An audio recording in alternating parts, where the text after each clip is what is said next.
What is up YouTube, it's Kingfisher745, and welcome to episode 41 of All Hail the King. In this fantastic episode, we're going to feature Crystal and the Masters of the Elements team-ups. But before we begin, make sure you check out the From the Helicarrier podcast at www.thehelicarrier.com. There you can find a link to the corresponding podcast, as well as in the description below. But moving on to our team-up, we are using Crystal along with Storm. Of course, Storm is the queen of the elements, and we're using her in her classic Storm Tactician ult. The featured hero Crystal is going to be up first, and since the agent is going to act next, what we're going to do is use her Hydrokinesis, and that way we can exhaust them. This is an incredible debuff, especially against a Tactician, particularly one holding the Signpost. And on top of attacking with our level 2, we also get a free Aerokinesis. Then, just as expected, the enemy agent uses the Signpost, and that's going to be the end of their turn. So our agent's going to be up next, and this is where some conflict does come in with this team.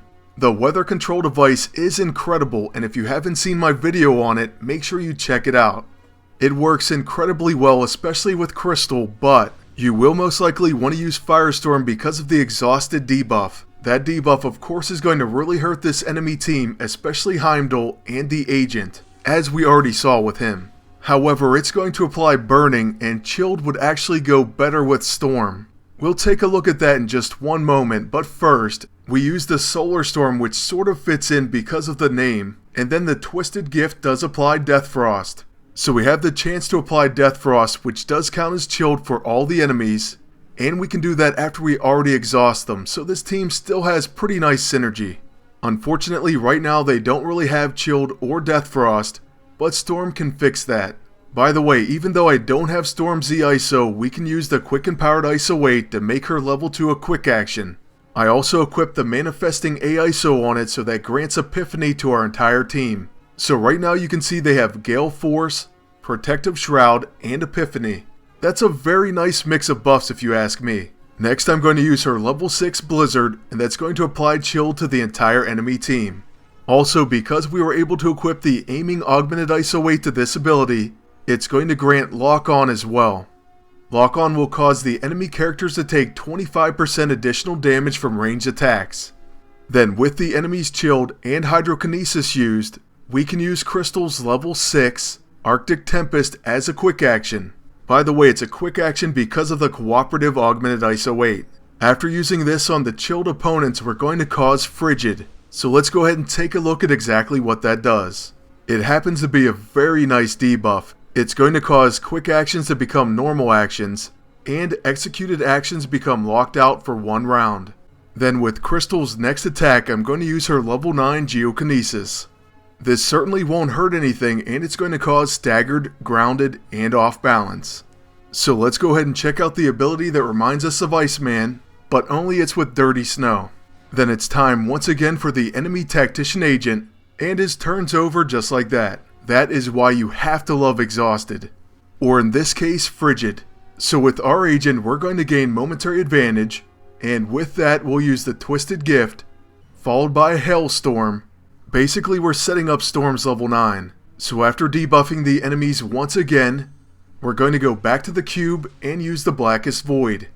In this case, I'll be honest, I pretty much figured why not. So then after we disorient the enemies, Molly Hayes is most likely going to die to dots, and then as soon as Storm gets a turn we're going to use her level 9 Tornado.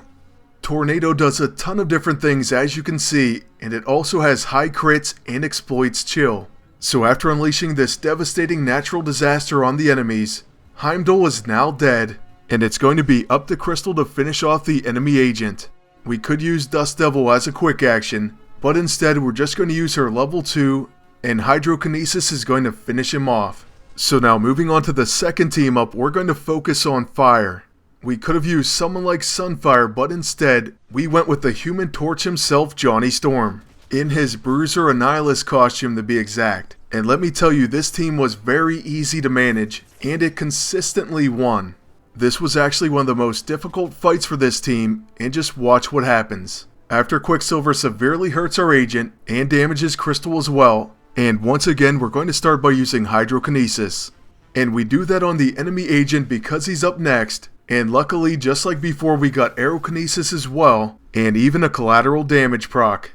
Collateral damage from the explosive V-ISO works out perfectly with this team because it's going to cause burning to all enemies. Or it would have if they didn't have Mystic Shroud. So we'll just go ahead and use Flame Stream on Human Torch's turn, and then luckily Psylocke didn't target our agent. So on his turn what we're going to do is use his Warm Zephyr, that is right after we use the Signpost, and then we're going to use the Blackest Void. Signpost obviously drains HP, and then the weather control device is going to heal us and remove debuffs, and we get to do both of those things as quick actions. Then the Blackest Void is just to remove their Mystic Shroud, but since the first round was going to be over anyways, it's mainly to remove their other buffs and cause Disoriented. So on Quicksilver's first turn, he actually becomes interrupted due to Gale Force, and then you're going to see it once again on his tag team, but this time it's mainly because it's absorbing some incoming damage. But that just goes to show you how incredible Gale Force and Aerokinesis can be, especially when Crystal just goes ahead and procs it, so you don't even have to use a turn for it.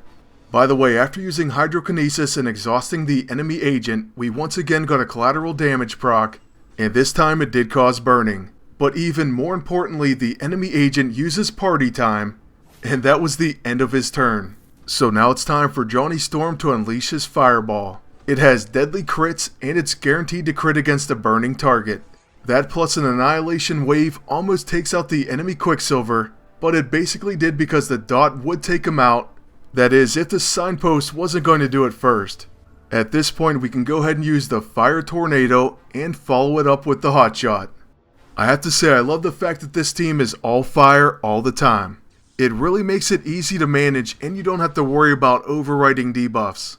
But hey, even if you are working with a chilled setup instead, Exhausted is going to come in more handy, so when you need to use it, just go ahead and use it. What'll wind up happening is you'll end up making a mistake where you don't use it, and then the enemy agent will end up using all sorts of quick action items, potentially changing the match. So really it's not worth it. Now at this point you can really see that we changed this match around, especially with that bad beginning. I was actually worried that we were going to lose there for a moment. But now all we have to do is use the Signpost, and the enemy agent is going to be taken out. Then the Fire Tornado once again, and then I think with my agent I'm actually going to use the Improbability Field. We'll just try to make it so at the very least the enemy Psylocke will die to dots. Sometimes she's difficult to hit, so I really hate that evasion. I know typically it's because of Psionic Shadow, but still, we might as well dot her up.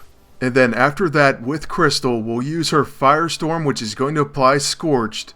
By the way, Scorched reduces attack and removes a buff after each attack. And then since that's a quick action, we can also use our level 1 Pyrokinesis, which of course Psylocke ends up dodging. But then finally on Human Torch's turn, we should be able to do quite a bit of damage with a Fireball, and that's going to end this match. So that's it for our second team of Elemental Masters, and like I mentioned, this team performed very well in PvP.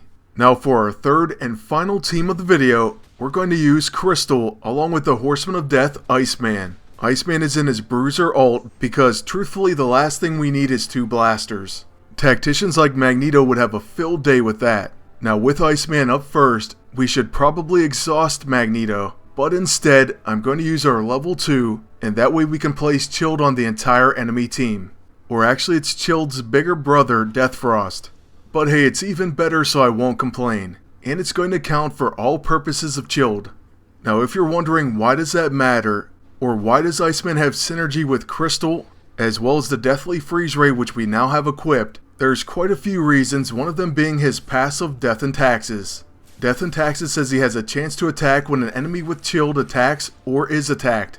And furthermore, his level 1 has Cold Snap, which says attacks against chilled targets are guaranteed to crit, and this attack can gain exploits chill. Obviously that makes sense because this is Iceman we're talking about. So in keeping with that theme, Crystal's going to use her level 2, and this is also going to exhaust the enemy agent. Or you know what, on second thought, I'm going to use Aerokinesis, and hopefully that'll keep her alive. I did this mainly because I saw that the agent was going to be stunned, so I figured let's go ahead and apply Gale Force instead. Then with my agent and the weather control device, I'm going to use Warm Zephyr to gain back some health, followed by the Signpost, and then after that I'm going to use the Blackest Void. We have to use this because they do have the magnetic field and we don't want to give any extra turns. It would also be pretty nice if the enemy Quicksilver ended up attacking his own heroes. So on his turn, first of all he's going to go after Crystal, who is helped out by Gale Force. And then that same buff saves our entire team from a tag team. By the way, one thing that I wanted to mention earlier was the fact that Iceman's level 2 Cold Day applied a debuff called Disabled. The reason I'm mentioning this is because it really hurts Quicksilver. What it does is causes the next action executed to become locked out for 2 rounds. And just wait and see what this means for Quicksilver himself. At the beginning of Magneto's turn, he is going to die to dots. And then with Crystal, we can use her level 2 on the enemy agent. Oh, and she barely lives through a blast from the past, but she does die right after using her level 2. I think she did her job and at least she exhausted the enemy agent. Okay, so after Blackest Void, my agent's going to start by using the Signpost. And next, we're going to go with the Hailstorm. The cool thing about using this ability is it also places bleeding, which as we all know severely hurts Quicksilver. He just attacks way too much for his own good. And then after this quick action, we can still use the Deathly Freeze Ray. That weapon of course is one of the best items in the game, especially that applies incapacitation as well as chilled. And of course it works undeniably well with the Signpost. So after that it's going to be on Quicksilver's turn, and you may be surprised by what you see. Of course he takes his Death Frost numbers and his bleeding, then after that he is going to recharge, and he's going to do this on both turns. Apparently the AI Quicksilver is just absolutely crippled. So on Iceman's turn we're going to use Freezes Over, and that does have Fatal Blow. This means the enemy agent's gone, and so we only have Quicksilver to contend with. Then with my agent we're going to use the Signpost, followed by the Improbability Field. I'm not even going to use the weather control device because I feel like the dots are going to be enough. But crazy enough, I was actually wrong. Even so, Quicksilver once again recharges, and then he causes himself to take bleeding, so that's going to be the end of the match. It was definitely an odd finish, but I did like this team, and they worked quite well in PvP. But with that finish, the video has come to an end, so I would like to thank you all for watching, and ask you to please like, comment, and subscribe. And until next time, good luck, and take care.